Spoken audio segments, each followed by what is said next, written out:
Oh man, DirtX Podcast is proudly presented by DiecastDeals.com. Use code DirtX at checkout for 5% off and please stay green. Welcome back, everyone, to the DirtX Podcast, episode 13, presented by Diecast Deals. I'm Jacob Dove, along with Jacob Perry, and this is our 2025 Gateway Dirt Nationals pre-race show. Give it up for the Dome. It's the Dome week. Let's go. Everybody's been waiting for this race all year long. One of the biggest dirt races all year, indoors. Fortunately, I will not be going, but good news is CushnBangn will be there, partying like he's Don O'Neill.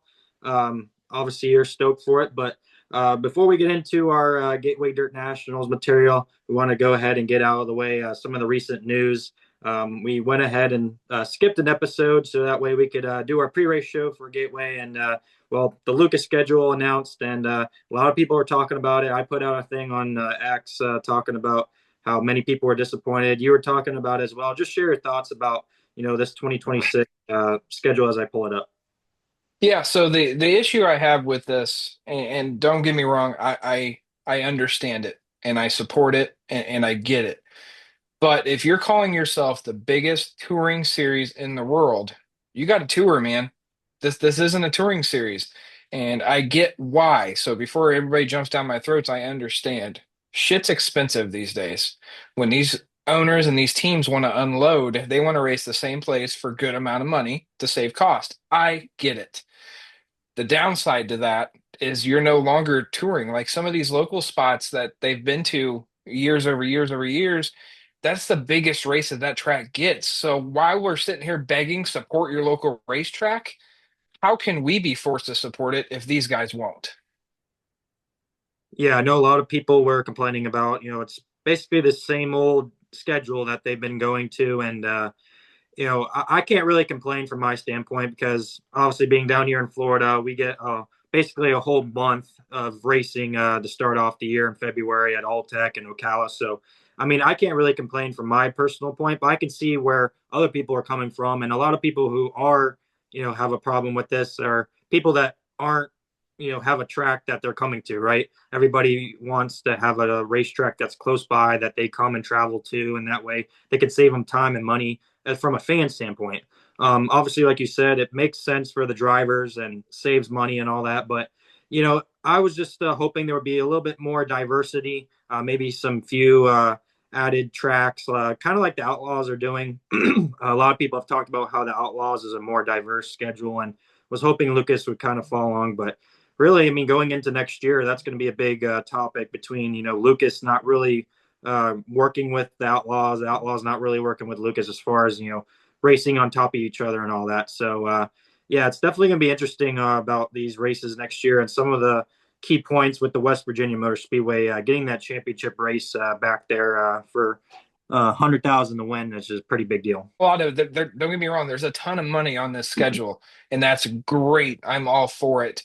But there's kids somewhere that want to go see the best series in the world at their local track, and maybe the parents can't afford to take them to one of these big races. And guess what? That kid's not going to get to see his favorite drivers. So that's the downside. I don't want to be a Debbie Downer or anything. I do think the Lucas guys still have a great program. They have James Essex and Dustin Jarrett, Ben Shelton. Michael Rigsby is a big part of all that with the flow stuff. So I respect what they're doing. Just hopefully this is kind of a learning lesson and they listen to the fans really well and kind of adjust it for 2027 maybe and give us a few more tracks. I know a lot of people in the South down here were disappointed that they weren't going to South Carolina more, North Carolina more.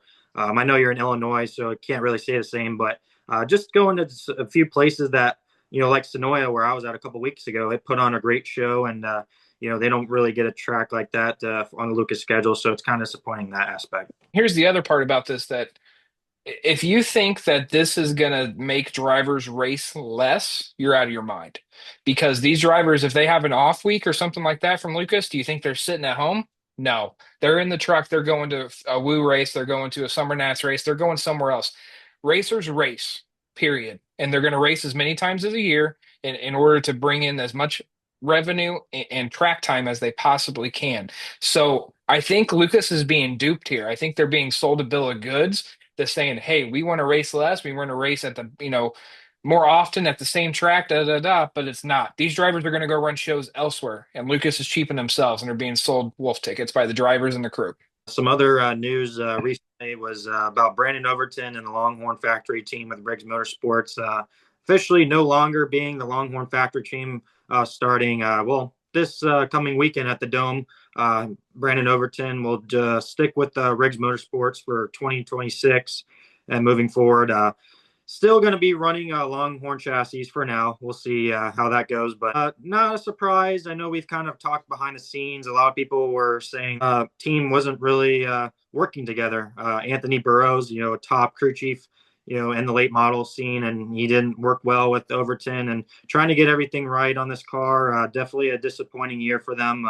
I know there was a lot of frustration and something needed to be changed. And sure enough, the news came out over the past couple of days that Anthony Burrows is leaving along with Justin Tharp, and Overton's sticking with Briggs Motorsports. So yeah, now Longhorn Factory Team just has Michael Leach sitting at the shop. We don't know if they're going to expand, try to replace Overton with another driver. I don't know, but right now Overton's sticking with Riggs. And something's got to change with Overton fast because I mean he's sitting here, he's wasting away. Let's be honest. He's not the same Overton in that program, and whether it's Riggs, whether it's Longhorn. I've heard a bunch of stuff. There's way too many Chiefs and not enough Indians with that whole program, and they're blaming that being the issues. You arguably have one of the best crew chiefs in the world, and super late models at least on that team, and you still can't run well. And Overton's not a slouch. It's not a talent issue in my eyes. It's a program issue. And I think if they stick with Michael Leach, I think that's the best business decision they can do because you have a lot of testing going on with that car, and Leach is your perfect guinea pig right now. You don't want to ruin like they did Overton. I'm sorry, they ruined his whole year, and they're damn near ruined two of them. I don't think you want to do that with a top talent anymore, and I think they're realizing that. That being said, I hope Overton does better with the Riggs program without Longhorn attached, but I'm not optimistic about it. I think Overton is wasting away down there. I think I don't see that happening all year, personally. There's been rumors about, what is he going to be doing next year? Some people think he should go pick and choose, go back to Hunt the Front where he won the championship over a year ago. And obviously with his brother Cody Overton being in a situation where we don't know what's going on with that team. It was rumored that the car owner was going to be retiring, and Cody loses his ride, and then he was going to go to McIntosh's old ride at the Hicks 79, and that didn't go through. And then Hedgecock takes that ride. So there's all these moving pieces right now. Really, the only sign is maybe that Overton brothers go to the World of Outlaws per se and try to run in a less stacked competition. I mean, no knock to them, but obviously it's been Pierce, Hoffman, and Gustin at the top, and it kind of gives them a chance to get a boost of confidence if both of those brothers run over there and try to run for a championship with who I don't know. Maybe the Riggs Motorsports team steps up, and Cody does have to leave that team and go over to Riggs. That could be interesting. I know we talked about how that might be a nightmare for some crew chiefs, but I mean, what are your thoughts about that? Seeing the Overtons maybe go over to the Outlaws? I don't think it's a bad move per se, but I don't think it fixes the problem. At the end of the day, it doesn't matter what series they ran, they got outran. From the regional, to the Hunt the Front to every race they bounce around with, they got outran and they got dogged. So I think Overton needs to find himself again. I think he needs to find his mojo and his groove a little bit. And I think he needs to be on a top touring series. I don't think going Woo is going to fix it. I think him sticking with Lucas where he needs to be um, will be best, but I understand both sides of it. Bit of the last of this topic is Anthony Burrows leaving Riggs Motorsports, right? Where does he go to? Well, yep. Oh, we got We're so fucking back. I need to definitely cut that. That was pretty sick. Run it back. If you go over to Facebook, go to Ricky Thornton Jr. Racing's page, and they put out a teaser about the reunion tour begins, right? Anthony Burrows going back to RTJ where he had so much success with over at SSI Motorsports, and Justin Tharp reuniting as well. That's like the dream team, right? When RTJ was winning all those races. So I'm sure you're stoked for that as well. Yeah, so please don't think it's a light switch situation where Ricky's back to, SSI domination Ricky. I don't think it'll be that, but Ricky's back in his comfort zone. I don't think anybody left on bad terms when all that shit went down. I mean, Burrow's got an opportunity and he went, and everybody knows that. And Ricky's been playing musical crew chief ever since. And hell, one of them he races against almost every weekend. So it's tough for that. I'm sure Ricky's happy, but to get the team back together that had the greatest dirt late model season on the history books is I'm ecstatic. Yeah, definitely going to be interesting to watch. And I think starting at the Dome, right? That's going to be their Hmm. first appearance back. Yes, so it'll be from what I know. I know Burrows will at least be there. I don't know if Justin is. I assume so. I don't know why he wouldn't be. Um, but I think it's more of a feeling out process, at the dome just to get shit in the right spot. Probably, reorganize the holler and, processes, shit like that. But because the dome is not it's not a setup, nightmare. It's not a setup nightmare. It's everybody knows kind of what the car needs to do by now and all the years it's ran. So it's kind of more of a driver and luck front than anything. But yeah, man, the crew's back together. Some other rumblings have been going on, and we've kind of kept back from putting out there or teasing anything just out of respect. But since our good old pal Dirt Tracker kind of let the cat out of the bag today on his channel, that maybe we touch on it a little bit. One of our Dirt X podcast guests is seemed like he's going to get a pretty good opportunity coming up here for the Dome and for next year. What do you think about that as far as one of our guys getting a big shot on a Lucas top quality ride? Yeah, we're gonna bring him back on, and he's gonna talk about it. That's what's gonna happen. I know he's more than happy to get back on here with us. Great kid. Uh, he's a gasser, man, and I think he deserves it. He's worked his ass off to do this, and I'm excited for him. And we'll bring him back on for another cracker segment. Yeah, definitely gonna be excited to wear my 19 hat a little bit more next year. So stay tuned for that. Well, we got our news out of the way. Now it's the time to get into the fun stuff, and that's our Gateway Dirt Nationals preview. A whole lot of stuff as Jacob goes and does his best impression of the Gateway Arch. Have you ever been up there? Yeah, I have been in the middle of the arch. It's kind of sketchy, but it's pretty Yeah, cool view on both sides. You can see this. yeah. It'll make your butthole pucker for sure. Yeah, you can see the Bush Stadium the Cardinals are playing at, and on the other side you see Illinois on the Illinois side. So it's pretty sick. Are you going to be going up there when you're going there next weekend? No, to be frank, I'm being pulled in so many different directions with everybody wanting to hang out and everything else. And I'm going with my wife and my oldest boy. So that's my main focus. And then trying to see everybody that wants to, hang out or whatever. So I'm going to be spread thin. I'm only there Friday and Saturday, and we're coming back Saturday night. So I don't have a lot of time to do much. Cheesecake Factory is definitely on the menu, and then whatever else we can fit in. Yeah, and I got to believe that PBR is going to be top of the list too. No, not for me this year. I am out on the PBR-ish. I'm taking my oldest with me, and he's not quite ready for PBR yet, nor is he old enough to go. Once he's old enough, though, we will treat him to his PBR experience. Oh man, I'm gonna have to try to sneak in your suitcase or something, man. That's disappointing, but Next year, we're getting you on the bull. oh yeah, I'll definitely get up there for sure. I'll bring my cowboy hat and everything. But no, if anybody knows what we're talking about, downtown St. Louis comes alive during Gateway Dirt Nationals. They got the PBR bull riding competition going on over at the other arena. So like Nick Hoffman said when he was on our show, it's a big weekend for St. Louis. You got a bunch of dirt racers, a bunch of cowboys showing up. So just Hmm. kind of talk about the environment. I mean, I think Cody Summer said that 38,000 people are going to be showing up to this event. Yeah, so it's really surreal. So I go to St. Louis quite often, and I love St. Louis just as a town.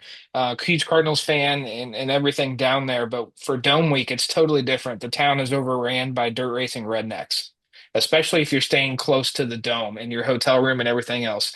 You don't have to worry about much. I mean, one year they had some cars getting broken into or whatever, but It's a different atmosphere. Everybody loves to be there. I've never sat anywhere in the dome where I didn't like who I was sitting with. I've made new friends every year, and it's just the atmosphere. Everybody's happy, and it's awesome. It's just if you have not been, I tell everybody this, it'll change your life. You have to go. Looking forward to trying to make it there next year, hoping and praying that, I get my media credentials approved, for next year. So I'll try again for that. But man, this week's been, past couple weeks have been really exciting with all these beautiful wraps getting released. And we're going to go and dive into it.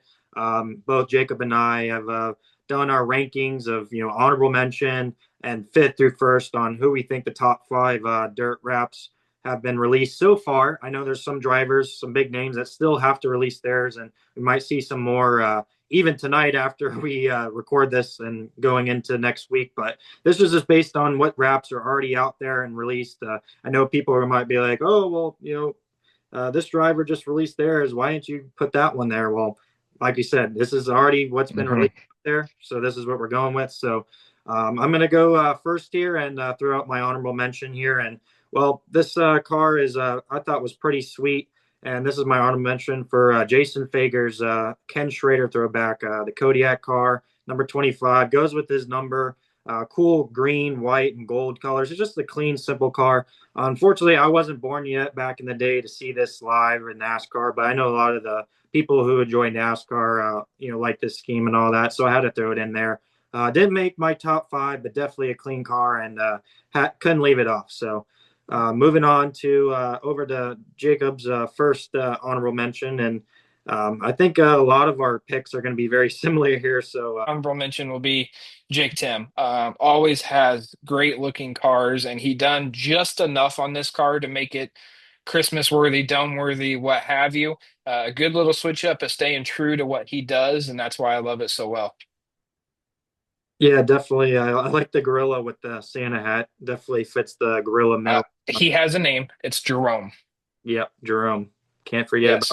All right, so my first pick for my top five in fifth place is coming in at Dan Ebert with his throwback to the good old days of the ASA super late models. Trickle's old Miller High Life car.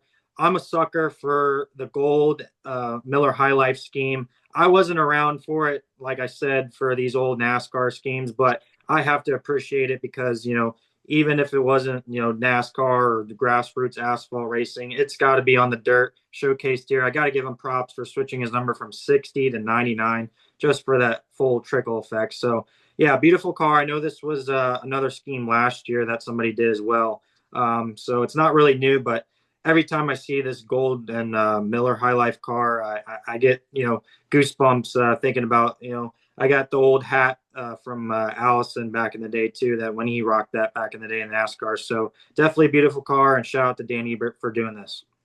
Yeah, that one's kind of I don't hate it. It didn't make my list, but it's well done and everything of that nature. But you ever like been invited over to one of your friends' house, like back in high school or junior high or what have you, and he's got like the world's ugliest dog, and you go in there, and the more you like look at this dog, you're like, okay, this car's like the good looking car, but it's so ugly. It's so ugly it looks good in my eyes. So that's kind of how I feel about this. It's cool, and I'm glad he did it, but it's just, man, I'm not a fan. All right, coming in at number five here for you is Mike Marlar's Maximum Destruction Scheme. Yes, so this one, I don't think I'm even giving it the credit that it deserves. The more I look at it, the more I notice with it, the amount of detail in here and the simpleness and the clarity of it. And I think it's becoming a thing for the dome, and I hope we steer away from it, that people are doing too much. You're cramming too much on a car, there's too much going on and everything like that. And this is a great knock to the childhood. He's actually kind of local to us. I'm not sure which direction, but he's somewhere around here, and very, very well done car. The details on it are awesome. The line work is awesome. It was a huge. It's going to be a huge hit merch wise, and all the kids are going to love it. So number five. Definitely, I have to go with the Maximum Destruction here in my top five as well. Coming in at my number four, I do appreciate all the detail that they went through. Another childhood pick for me, just seeing that Monster Jam stuff back in the day. I was always a big Gravedigger fan, and well, Maximum Destruction was kind of his rival, so I have to appreciate, doing those Monster Jam throwbacks. And I remember seeing that Monster Jam truck out there back in the day as a little kid, having a little toys with it too. And shout out to Mike Marlar, and you can find all their merch over at Race Ranch. I know it's going to be a big hit, and yeah, definitely a childhood pick for me. Man, say what you want, but this, I argued with myself internally to put this higher on my list. What a wrap. The amount of detail, the originality, um, it's just it's insane, man. And Bobby told us he was doing something good all year, but let's face it, the last three or four of Bobby's have been meh at best. He did the one with the flashing red light on the front. He always tries to do something different, but never really, knocks it out of the park in my eyes. I love the Polar Express car; just the color scheme on it was gorgeous. But this one's a whole different level. There is no like simple easy way out on anything on this car. The spoiler caps match, the front nose matches, all the logos have been redone to meet the feel of Fallout. I'm not a huge Fallout guy myself, so I don't appreciate it probably as much as others, but I saw it and I'm like, holy shit. Obviously, even if I wasn't a fan of the driver here, I just think there's a lot going on, and kind of going back to what you're saying about cars being too busy. In my opinion, this is doing a lot. I understand he's trying to fit that Fallout theme and all that. Really, the only thing that bothers me the most is that 32 is really small. I wish it was a little bit bigger, but yeah, just not my thing. Not my driver, so I wasn't really a big fan of it. But everybody has their own opinion, and I'm sure a lot of Bobby Pierce fans love it, and a lot of Fallout fans love it. So yeah. That's Jacob's fourth place there. Okay, coming in at third. Oh man, when this released, I was unexpected. Ryan Unzicker dropped this beauty just a couple days ago, and man, I instantly got some Gordy Gundaker vibes here with the purple and the orange. But this was tastefully done. It really stands out. Was not expecting him to do this, but man, I love the bright orange color, that chrome purple, and even the little details with the black camo. I know a lot of people do the camouflage stuff, but it's subtly done with the side and the numbers, and I think it just really stands out, and I think it's going to stand out really good under the dome lights inside. So yeah, shout out to Unzicker for dropping this beauty. Yeah, that picture doesn't do it justice because that purple that's on the top portion there is reflective and it's gorgeous. We were sleeping on Unzicker the whole time. So it's well done. The nose, once again, I feel like the nose is being a big part of this. They figured out a new way to wrap them or something of that nature. Usually you just get solid color noses, but they figured out how to wrap it and everything else, and it's very well done. My number three, and I hate it being in third place, but this is so hard. I feel like I've hyped this up. Me personally, I've hyped this up. This is kind of my thing every year. If you follow me on X, I do these dome recaps. The dome is my thing, and I do all the wraps. I try to get them out there as fast as humanly possible so everybody can see them. And this one caught me by surprise. I'm gonna be honest. I forgot TPO was running both. I'd forgot he was running the late model, and then he posts this, and I saw it, and I'm like, is that for the dome? And then I'm like, oh shit, it is. But what a throwback. Nobody had it pinned. Nobody knew that I talked to knew about that he was doing this. And then obviously Rocket One did because they created a video for him and shared it and everything else. But this is vintage Rocket chassis, and this color scheme is iconic. This is what Rocket's known for. If you talk to any boomer that's been around late models, this is Rocket. This is the colors, and this thing caught me by surprise. And I hate it being in third place, but it has to. Yeah, shout out to Tyler Pearson for doing this.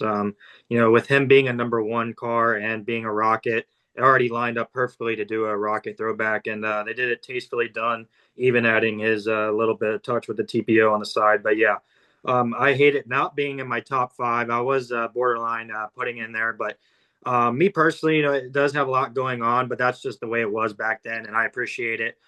So yeah, definitely a great job by the Pearson crew for getting this together, and definitely going to look cool out there at the dome. All right, we're getting down there, and I already kind of know what's coming for both me and Jacob here, but coming in second for me is Garrett Alberson's Back to the Future car, and man, did this have a lot of discussion on every social media platform. If you stay in touch on Facebook, Instagram, X, whatever, you've seen this car and people are talking about it. Not only because of the cool Back to the Future reveal that they did at the Roberts Motorsports shops, and shout out to my buddy Chasen Luther, who's one of the crew guys on this car, put the video together and did all the production and did the smoke machine and all that. So I thought that was really cool. Back to the Future is personally one of my favorite movies.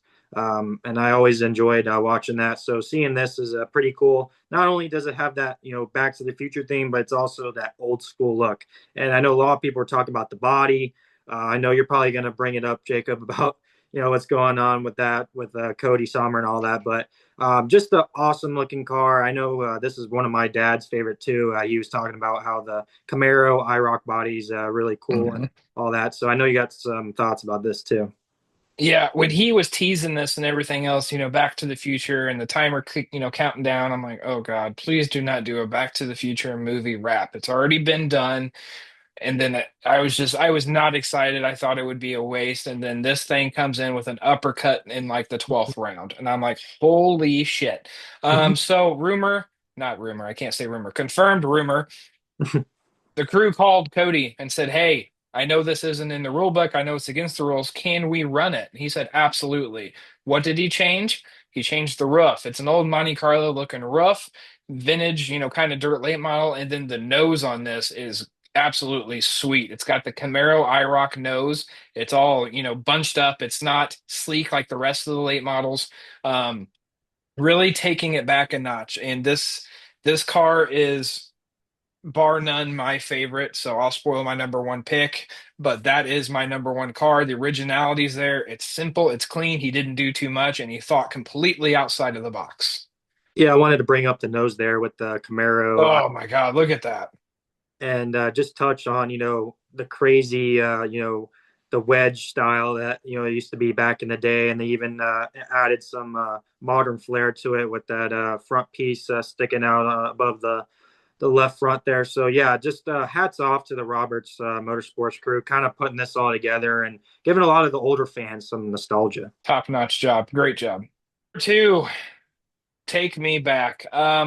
There was hints about this happening, and even our good co-host here drew up a mock and in hopes that it would happen, and boy, did it. Overton goes back home to the Budweiser car with a new style flair. Um, this one got second on my list strictly because of that. And Dylan knocked this thing completely out of the park as far as design goes. I would have liked to see more white in the car, kind of like the old car.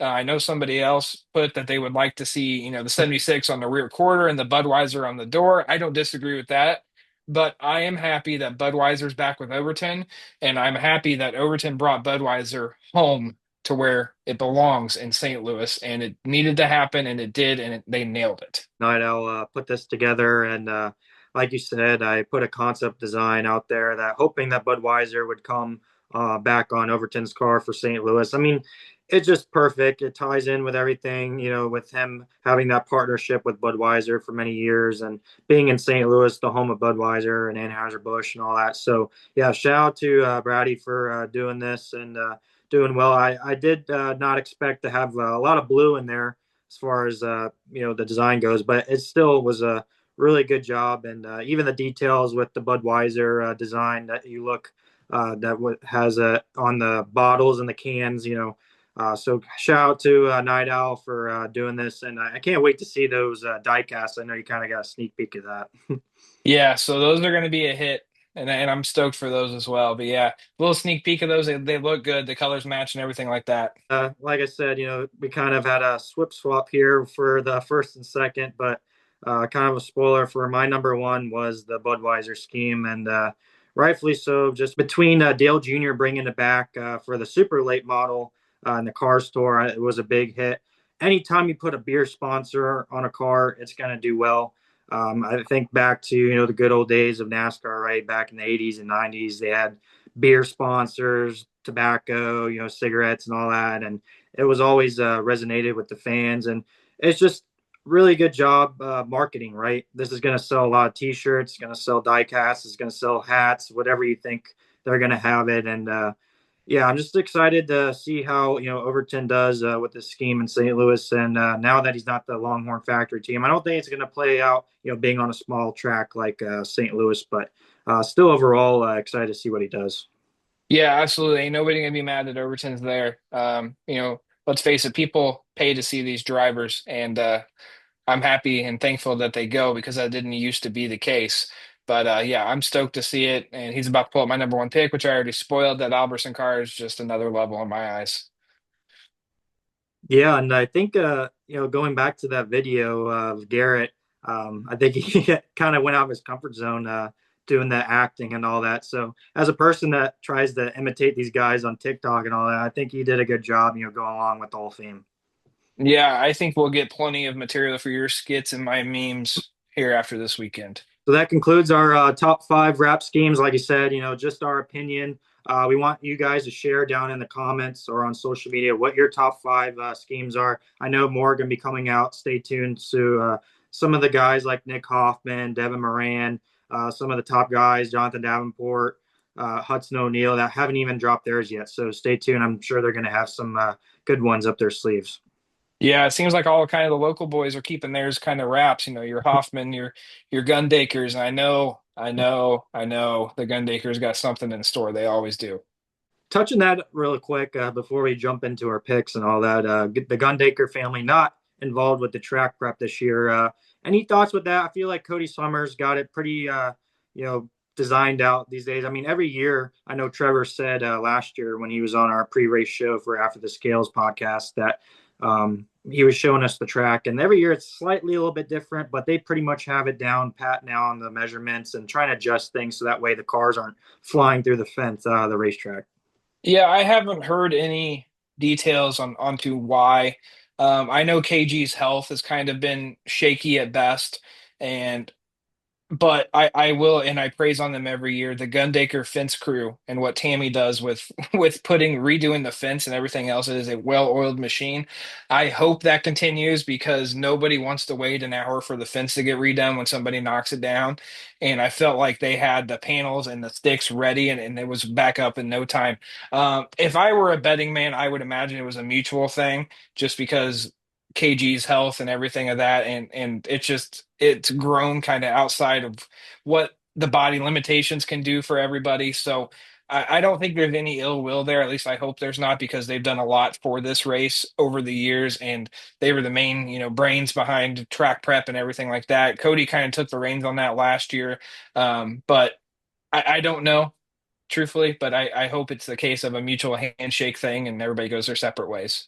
If you want any updates on the track surface and how they're coming along, Gateway Dirt Nationals on their social media platforms are giving us good updates on all the stages of assembling the track, and even Cody giving us some behind the scenes funny content. So go check that out as well. So moving on to our picks, right? This is the fun part where we try to predict who's going to win the prelim nights and who's going to win the features on Saturday between the late models and the UMP modifieds.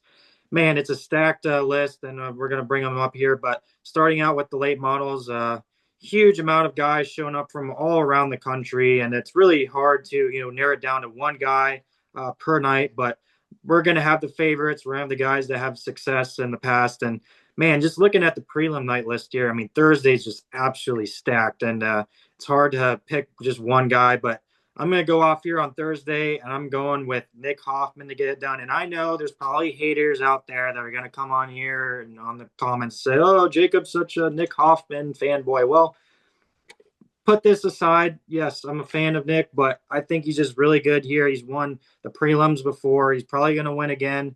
I know Pierce and Shepard and so many other guys, Turbo, past winners are in this field. And I feel like it's Hoffman's year to lose, but man, he's going to be strong. He's back in St. Louis. He grew up around this area, and he's going to have a chip on his shoulder to try to win his prelim and then win it on the championship night. Who's your pick for Thursday, CushnBangn? Yeah, so arguably the greatest driver, eh, that's a stretch. The greatest resume of the Gateway Dirt Nationals is on Hoffman. He's podiumed many a times. He's always in the top five. He's the only driver to podium in all three classes and all three nights. So not a bad pick there. I'm going to ride kind of this horse in the battle, and I've said it, a few episodes in a row now. I think Bobby's going out there with something to prove, and I think Bobby puts it in victory lane and puts a cap on the end of the shitty year that he had in my eyes. And it's crazy that we say that he won the championship then has a shitty year, right? But compared to the year before, it was a down year for him. So I think he's going in here with something to prove, and I think Bobby wins the Thursday prelim.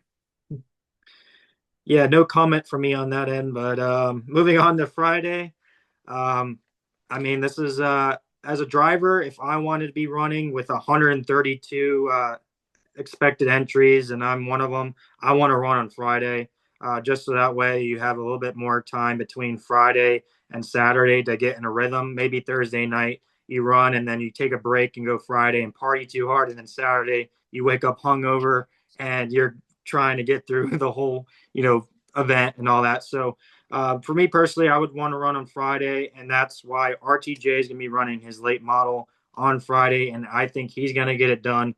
He's run very well here in the past. He's had some issues, in the modified as well as far as mechanical side, but I think RTJ is going to be strong right out the gate with Burrows and all that. So look out for the 20 RT. Yeah, I think I'll agree with that. I think RTJ takes the Friday prelim. I don't want to call it easy pickings for him because it's not, but I think if you had to give me a second pick, I think Tanner English is my second pick here. He's always done well at the Dome and always a bridesmaid, never a bride. And I think that luck will change eventually, and it might be Friday. Moving to our late model feature winner on Saturday, coming to the big event. Um, I'm just going to go ahead and throw out there that I'm picking RTJ to win. It's really hard to win your prelim night and the feature, but I just have a feeling that RTJ, talking to him at Sonoya, he really enjoys running indoors. He runs the Chili Bowl as well, and he's going to be running that, beginning of next year. And he just really enjoys going and running these one-off races, right? No pressure. You're not running for points. You're just running for money, right? Kohler Motorsports believes in him. They don't care if he goes out there and tears the fence down. He's going to gas it up, and I think RTJ gets it done. It's going to be tough. Longhorns only won this race once, so Shepard's coming off of 2 years in a row. I just don't think Shepard's going to be able to get it done this year. No knock to him. I think he'll be up on the podium, but yeah, RTJ is going to be strong. Oh, this one's tough. This one's tough. I have a want to win, I have a gut win, and I have a makes sense win, right? And I guess I'll pick all three here, but um, who I want to win, I want Nick to win. I think Nick's going to try stupid hard. It's his home race, and he wants it, and he wants it bad. Um, who is my gut telling me going to win? I think Bobby wins. I think Bobby wins Saturday. Um, and once again, for the same reason I picked him for the Thursday prelim, I don't think he's going to go down without a fight. He's had a ton of bad luck at Gateway with the same good luck that he's had.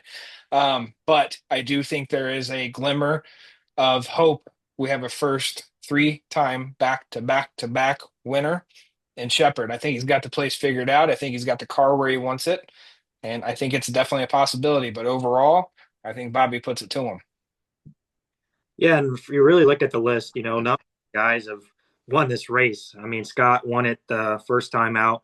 If your name's not Tyler Carpenter or Brandon Shepard, um, I know we didn't even mention Carpenter in this Gateway preview show, and no knock to him.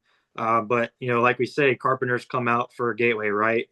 Fast Freddy's always psyched for this race too, and I know they've been posting a lot of funny stuff on their media page, so check that out. But you seen Mike Spatola last year, old Opie getting a prelim win. So who's going to be the underdog this year? Could we see a guy up there make some noise? Underdog, my eyes, Jason Fager. He's had a hell of a year.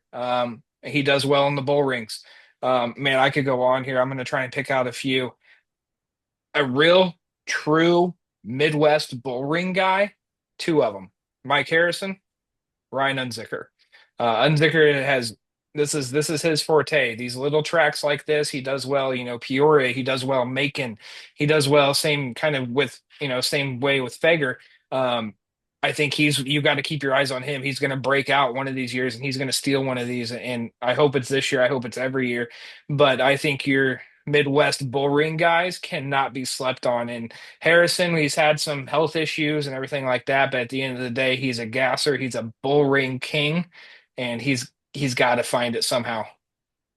Yeah, I'm glad you brought up Unzicker. He's been really well in the Midwest.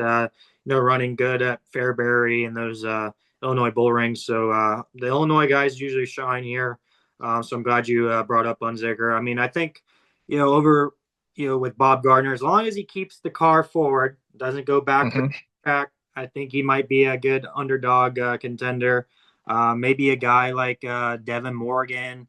Some of these guys that you don't really hear from a lot of the year show up. Even Zach Dome at the Dome, I feel like might have a chance. I feel like a lot of people have kind of overlooked that Don O'Neill's even in the field, and I don't expect Yeah. to do that well. No offense to Don, he's kind of in his past his prime, and he just shows up here and there. But I mean, just having O'Neill with his dad out there is kind of a cool deal, and that he's even still coming out for it. Yeah, so another one that I refuse to sleep on. He's a prelim winner, and there was issues last year with him not even being able to register.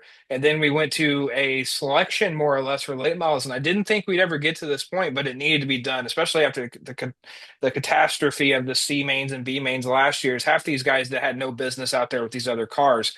Most of them were, crate cars that just clogged up the field.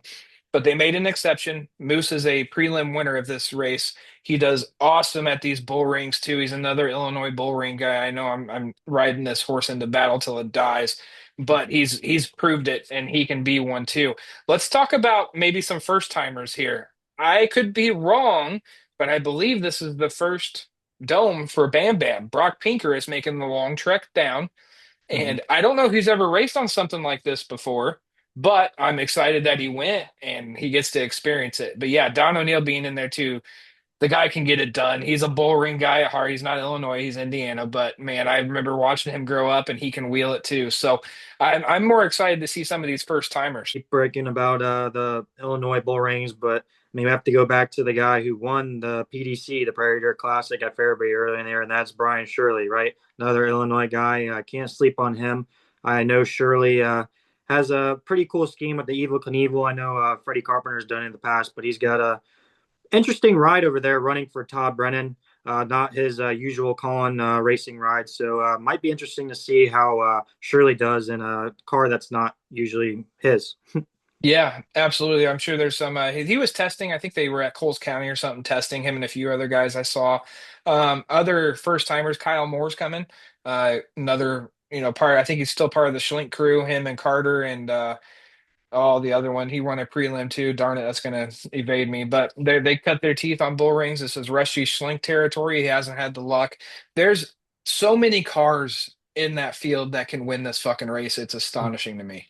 We wanted to include the UMP modifieds just because they put on a pretty decent show over there. I mean, there's a lot of UMP modified hitters out there, and you know, sometimes it's kind of a hard watch with some of these modified features. But I mean, I feel like they do a pretty good job running here as long as they keep it green and there's not a bunch of cautions. We got Charlie Medford, out of the park and doing his spiel and all that. I mean, it's exciting for the fans, but as long as it stays green, they usually put on a pretty good show. So we're going to include them here and make our picks for the prelims. So looking at Thursday, another stack list here. I mean, just got Drake Troutman, Ricky Thornton Jr., Tyler Nicely at the top there. I mean, this is going to be another stacked field of the best UMP modified drivers in the country. And after looking over on Thursday, I think the guy who won it last year, Trevor Novell, is going to get it done. That triple number 7 was on absolute rails last year. I think he carries that momentum in that notebook this year and gets it done on Thursday. What about you, CushnBangn?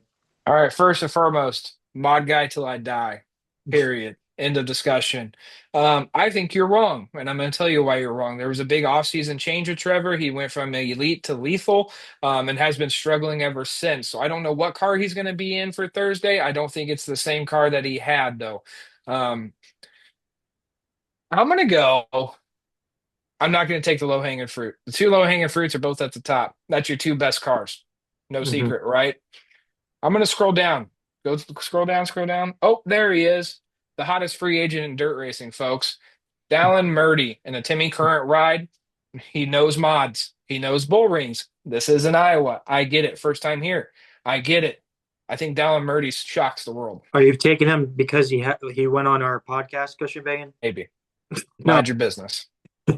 no, definitely shout out to Murdy. Obviously, we had him on, and great talent. He's got that Skyline ride now for late models, but this is his playground. And being 20-year-old going in here in one of the biggest mod races of the year indoors and all that, maybe he puts on a show and shocks the world. I wouldn't be surprised if he did, but yeah, it's definitely going to be really tough on Thursday with a lot of the stacked guys up there at the top. And moving on to Friday, another great group of drivers there, and I'm sticking with the guys that are usually good here. I think Mike Harrison gets it done.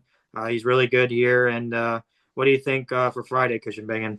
Oh, this one's a little bit tough for me. I have some sentimentals, middle of the list here. A couple good friends of mine.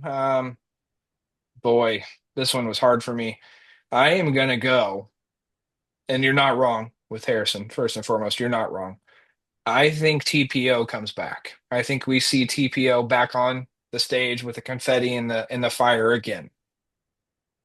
And he has a great looking race car too, not only in the late model but on his model. He's got two of them, Yeah, both of them. yeah, definitely. BOFUM, both of them. Yeah, definitely check that out. He's got two great looking race cars, and I think they'll be pretty fast. But now, for the moment we've been waiting for, and that's who's going to win the UMP Modified feature come Saturday. It's tough. I wish Kenny Wallace was here. First time he's not going to be there, but I understand he's getting older. And definitely check out if you're going to be in the St. Louis area. He's going to be doing an open house there beginning of the week. So go check it out in Arnold, Missouri. He's going to be signing autographs and all that. Kenny's he's a goofball, but he's definitely a great guy and does a lot for this race. And sucks he's not going to be there, but definitely respectable. So my pick, I think none of my prelim wins get it done come Saturday night. Maybe they get in the wall. Maybe they get spun out. Something's going to happen in this modified race, right? We're going to see guys get out there and probably flip it over and do their normal spiel. But I think Dave Hess gets it done. What do you think, CushnBangn? I think that's a long, deep pass. I think that's I didn't have that who you picked. I'm gonna take the low hanging fruit for this one. I think Drake Troutman makes him look silly. That's been the fastest mod in the world all year, no matter who's in it. Marler, Troutman, whoever else they have in it, that car's been a contender, and he's done it before in this car here. I think it was last year, or the year before. My memory fails me. There's one reason I'm not picking RTJ is because he's in a different chassis combo everything this year. He's not in that Royal car. If he was in that Royal car, I think it'd be lights out and RTJ wins it. But I think Troutman gets it. Now let's talk about the rest of the field here. This is not only UMP, this is USMTS, this is IMECA, this is everything IMCA for you people before you come at me, okay? I get it. I've always called it IMECA though. This is the who's who. You have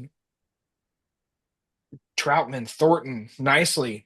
I mean, you have everybody. You got both the Chisholm brothers, you got McKinney, you got Almuda, you got the Tickler and Strickler. I mean, you have the who's who of modifieds. These are the best modifieds in the country. Mannix for Quan, who's he's had a pretty interesting past couple Gateway Dirt Nationals, and he has a pretty good looking car out there. Some of the young guys, the youth movement and the UMP modifieds is going to be definitely interesting to see. And yeah, every guy that you just list has a chance to win this race. So yeah, I know some late model guys or people that are casual fans kind of hate on the UMP modifieds and all that, but it is a good race, and these guys put it out there. They get more sideways than the late model guys, really putting it all out there, getting into the fence. So if you haven't watched the UMP modifieds yet, definitely check it out. Don't go take a bathroom break and come back when the late models are back out. Definitely check it out because it is exciting. And I just want to talk about Clay Money because I think that's one of the Mhm. coolest names out there. I don't know what you think.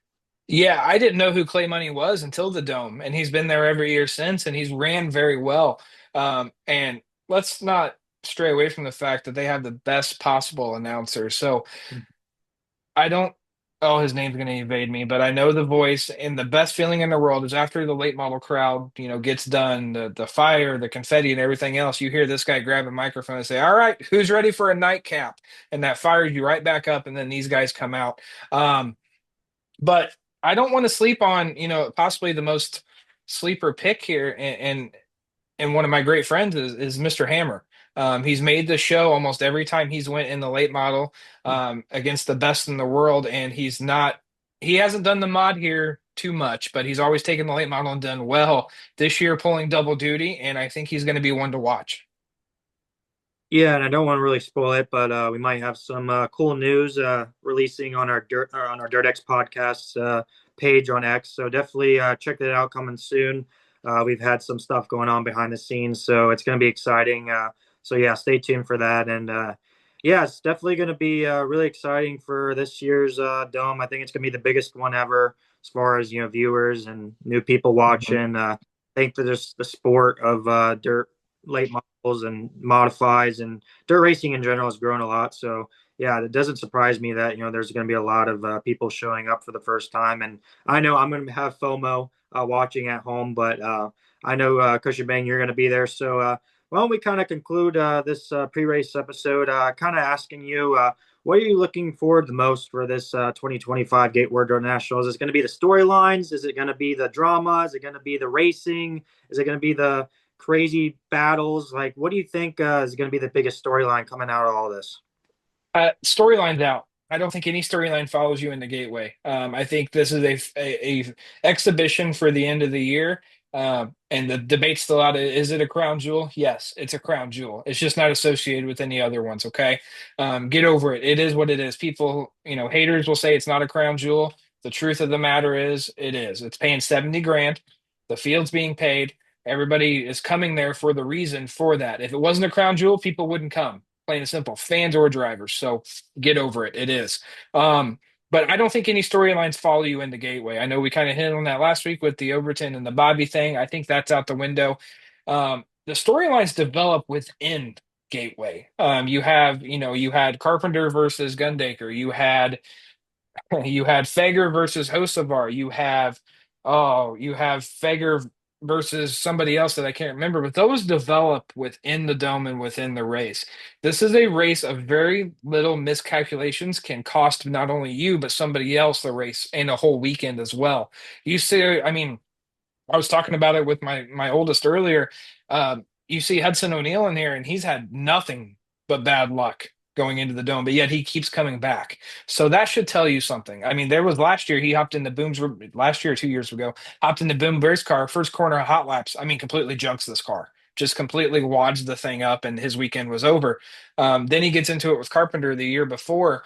But what I'm telling you is you got to pay attention to the big picture for that weekend. Don't bring in the other outside influences. Unique situation, the way Gateway Dirt Nationals is, right? It's a show. It's almost like this WWE style racing event, and being a race fan at the end of the day, I just hope for the best racing, right? I already know there's gonna be craziness, but I'm just hoping, taking away, after Saturday night, that coming out of it, all the race fans go home and say, "Wow, that was some really cool racing," and not the biggest focus is, "Holy crap, there was a huge brawl in the pits," or you know, Hmm. I got new and now I hate that guy because he got into my favorite driver. I hope it's gonna be taken away that that guy went out there and he busted his ass and he got it done and he got the win. And maybe we see a new first time winner. Who knows? But usually, the guys that are the best in the country rise and shine come Saturday and get the win. So I'm looking forward to watching it. I know you're going to be looking forward to it. And yeah, definitely look forward to on Flow Racing Thursday, Friday, and Saturday. Go check out all the merchandise. I know it's going to be packed all the way around the stadium. All the drivers, UMP modified and dirt late model guys are going to have the merchandise. So go check them out. Buy something, buy a T-shirt because these guys depend on it. Absolutely. A bunch of new merch releases with the new cars. So this is a nest egg of merch, and I know a lot of my close friends save up the whole year just for this weekend, not only for the merch but for the atmosphere. The parties after, the restaurants before. Go out, bounce around St. Louis, boost the economy of the small businesses around. There is a ton of shit to do, and you'll see some familiar faces no matter where you go. So if you haven't been, you have to go. It's one of the greatest weekends in dirt racing. You can see God knows who walking next to you in the arena. But I can't.